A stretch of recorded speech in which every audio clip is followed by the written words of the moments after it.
Perkenalkan, kami di sini ingin mempresentasikan makalah kami, yaitu berjudul dengan peraturan dan regulasi di bidang informatika, di mana anggota kelompoknya itu terdiri dari Fauzi Rahmat Saputro dengan NIM 182, Emriki Alhuda, yaitu saya sendiri dengan NIM 191, dan satu lagi teman saya Wahyu Dwianto dengan NIM 194. Jadi di sini pembahasan yang pertama itu tentang tujuan regulasi IT yang akan dijelaskan oleh teman saya Wahyu Dwianto. Oke, bab 2 pembahasan tujuan regulasi IT. Nomor satu, perlindungan data dan privasi. Regulasi teknologi informasi IT memiliki tujuan yang sangat penting dalam menjaga keamanan dan privasi di era digital. Salah satu tujuan utama adalah perlindungan data dan privasi, yang bertujuan untuk mencegah penyalahgunaan data pribadi dan menjamin hak privasi pengguna. Dalam konteks ini, regulasi berfungsi untuk memastikan bahwa data pribadi yang dikumpulkan dan diproses oleh berbagai entitas tidak disalahgunakan, serta memberikan hak kepada individu untuk mengontrol informasi pribadi mereka. Langsung nomor 2, keamanan sistem IT. Keamanan sistem IT juga menjadi fokus utama dalam regulasi teknologi informasi. Regulasi ini mengatur pengelolaan keamanan cyber untuk melindungi sistem dari ancaman peretasan dan serangan cyber lainnya. Dengan adanya regulasi yang ketat, organisasi diharapkan dapat menerapkan langkah-langkah keamanan yang memadai untuk melindungi infrastruktur TI mereka. Yang ketiga itu ada tata kelola teknologi. Tata kelola teknologi informasi IT berperan penting dalam mengatur penggunaan teknologi secara etis dan memastikan kesetaraan akses teknologi. Mengatur penggunaan teknologi secara etis berarti bahwa setiap organisasi harus memiliki kebijakan dan praktik yang jelas mengenai bagaimana teknologi digunakan, termasuk dalam hal pelindungan data pribadi, transparansi, dan akuntabilitas. Selain itu, memastikan kesetaraan akses teknologi adalah aspek penting lainnya dari tata kelola TI. Yang keempat itu ada transparansi.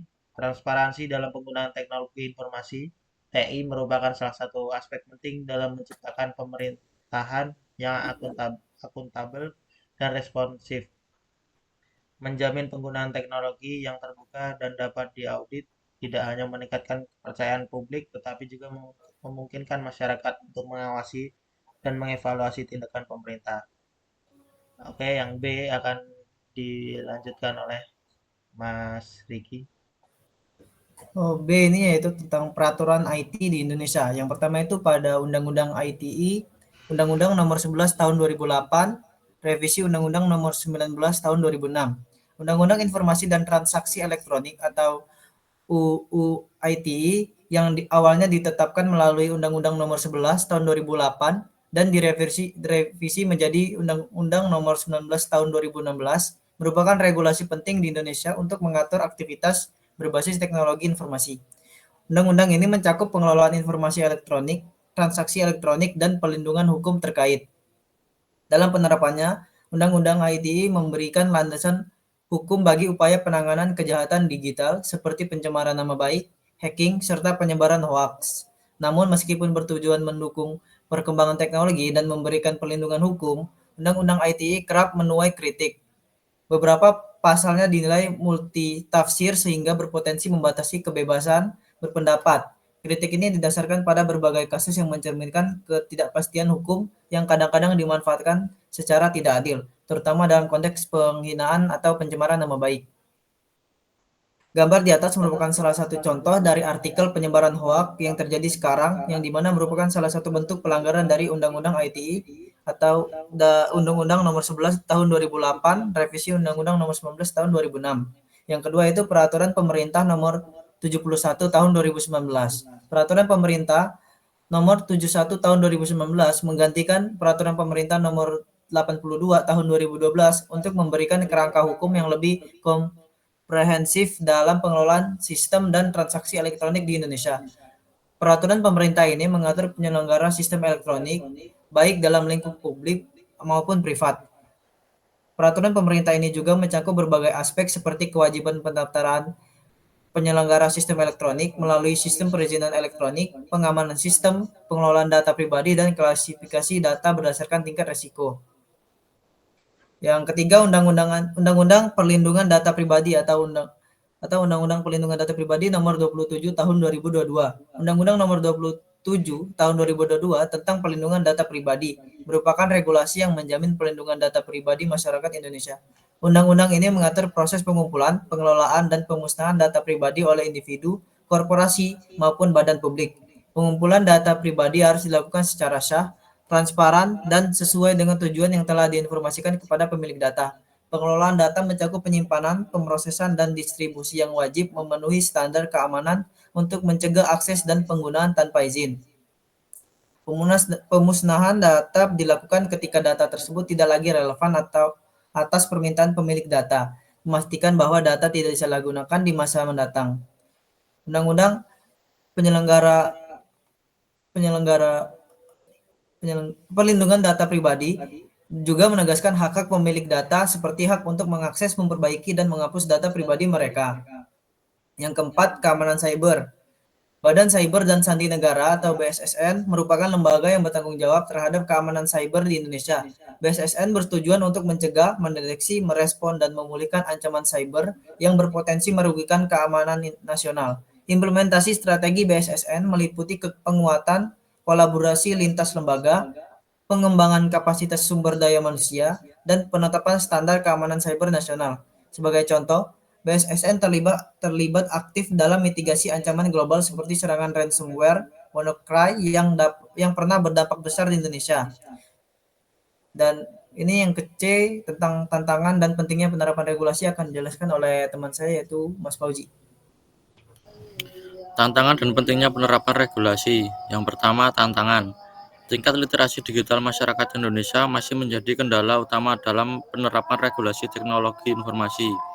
Banyak individu yang belum memahami pentingnya keamanan data pribadi serta mekanisme regulasi seperti yang tercantum dalam Undang-Undang Informasi dan Transaksi Elektronik (UU ITE) dan Undang-Undang Perlindungan Data Pribadi (UU PDB). Rendahnya kesadaran ini mengakibatkan masyarakat mudah menjadi korban penipuan daring, pencurian data, atau eksploitasi siber lainnya. Upaya literasi yang dilakukan oleh pemerintah dan institusi terkait perlu terus diperkuat agar masyarakat tidak hanya menjadi pengguna teknologi tetapi juga memahami risiko yang menyertainya. Ancaman siber terus berkembang baik dalam jumlah maupun kompleksitas seperti pada gambar di atas. Serangan seperti ransomware, phishing, dan unpatched persistent threat atau APT semakin canggih dan menargetkan infrastruktur penting seperti perbankan, kesehatan, dan transportasi. Meski Badan Siber dan Sandi Negara (BSSN) telah mengadopsi berbagai strategi mitigasi, keterbatasan sumber daya manusia, infrastruktur teknis, dan anggaran menjadi tantangan yang perlu segera diatasi.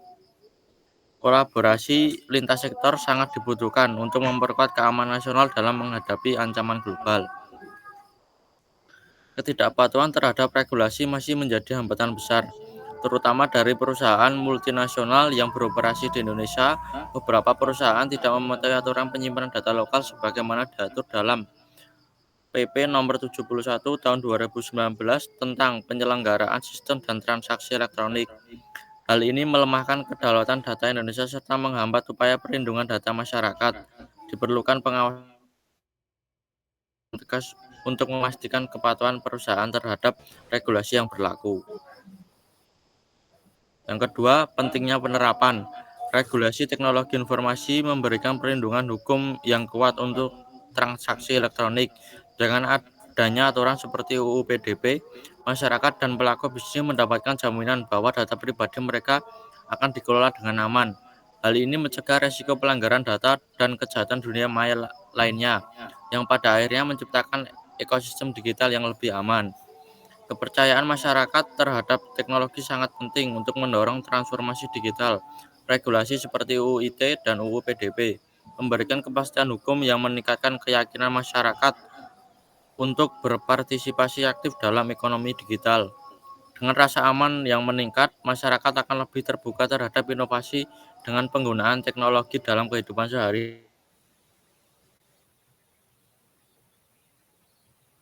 Tidak hanya regulasi yang jelas tidak hanya melindungi pengguna tetapi juga mendorong pengembangan teknologi yang bertanggung jawab. Pengembangan dan perusahaan teknologi didorong untuk mematuhi standar etika dan hukum dalam menciptakan inovasi baru.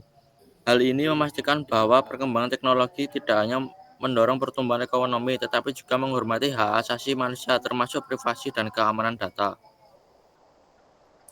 Kemudian bab 3 yaitu kesimpulan. Yang pertama, regulasi seperti Undang-Undang Perlindungan Data Pribadi, UU PDP, dan Undang-Undang ITE bertujuan melindungi keamanan data dan privasi pengguna. Hal ini pentingnya menciptakan lingkungan digital yang aman dan memastikan data pribadi dikelola secara etis sesuai dengan standar hukum yang berlaku. Yang kedua, penerapan regulasi menghadapi hambatan seperti rendahnya literasi digital masyarakat, kurangnya infrastruktur teknologi, dan ketidakpatuhan beberapa perusahaan terhadap aturan lokal. Misalnya tantangan terkait penyimpanan data lokasi sebagaimana diatur dalam PP nomor 71 tahun 2019. Nomor 3, regulasi teknologi informasi mendorong transparansi dalam tata kelola sistem dan elektronik. Hal ini tidak hanya meningkatkan kepercayaan masyarakat terhadap layanan digital, tetapi juga memperkuat akuntabilitas pemerintah dan sektor bisnis dalam pengelolaan data. Keempat, BSSN berfungsi sebagai garda depan dalam menjaga keamanan siber nasional. Strategi yang diterapkan mencakup edukasi masyarakat, kolaborasi lintas sektor, serta penerapan standar keamanan siber untuk mengurangi ancaman global seperti serangan ransomware dan phishing. Yang kelima, regulasi di bidang informatika memberikan peluang untuk memaksimalkan potensi teknologi dalam transformasi